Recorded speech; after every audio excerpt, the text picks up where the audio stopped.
OK right here, and then from here I can pick my monitor in case I do have more than one monitor, which in my situation I do. There's a pretty good chance that most of you guys only have one showing up right here, so that should be good to go. So make sure you're selected on that, and if you have this selected, then that means that whoever's watching your video will be able to see like the little cursor or the mouse on your screen. So I do like to keep that checked, and then I hit OK. And as you guys can see, we will have like an Inception style thing on our screen. So anyways, it does look pretty trippy at times if you do move it around or something like that, but I think it looks pretty cool too. But anyways, back to the video. So of course I did pick display capture for my source because I wanted to record my screen, but feel free to click the plus button and do like a game capture or like a video capture to use your webcam or really anything else on here. And one thing I do want to say is sometimes if you use game capture and you're recording like a Steam game or something, there's a pretty good chance that like your screen might just come out black in the final recording. So if that's the case, then just stop using game capture and only use display capture. It basically does the same thing and there's almost never any errors with it, so that's why I like using it. But anyways, from here let's head over to the settings. So go here, click settings.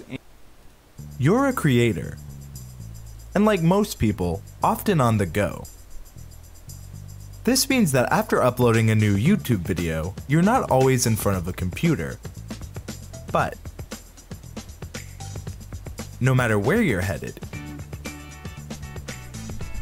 you do always have your phone.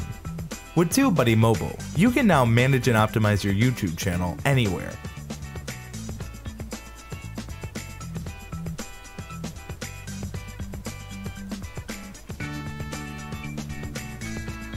And whether you're on iPhone or Android, we've got you covered.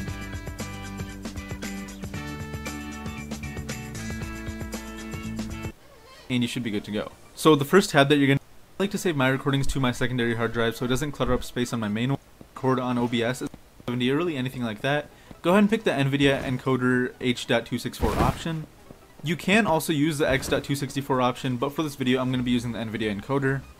And on the chance that you do have an AMD graphics card instead of an NVIDIA one, then you should have an option in this list that says something like AMD or Radeon or something like that, so just go ahead and pick that yourself. But realistically speaking, it should automatically pop up no matter what you have in your PC, just because your PC will automatically recognize it.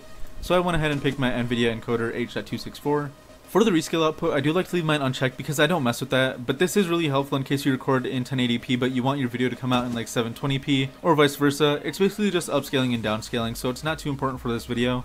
We can also leave whatever this thing is blank, we don't have to mess with that. But for the rate control, I do like to use CBR, so make sure you change yours to CBR as well. And CBR actually stands for constant bitrate, and you use this to determine the quality of your videos and how crispy you want them to be. So what I like to do is I change mine from the default 2500 to 40,000. And the reason I do that is because it gives me the best quality needed for my videos, and I do have a pretty beefy computer, so running at 40,000 doesn't make mine slow down at all. But in case you're recording and you notice some lag while you're recording or in the recorded file after you're done recording, just lower it until you find what works best for your computer. And if you do have a really good PC, then maybe even try raising it to no more than 50,000.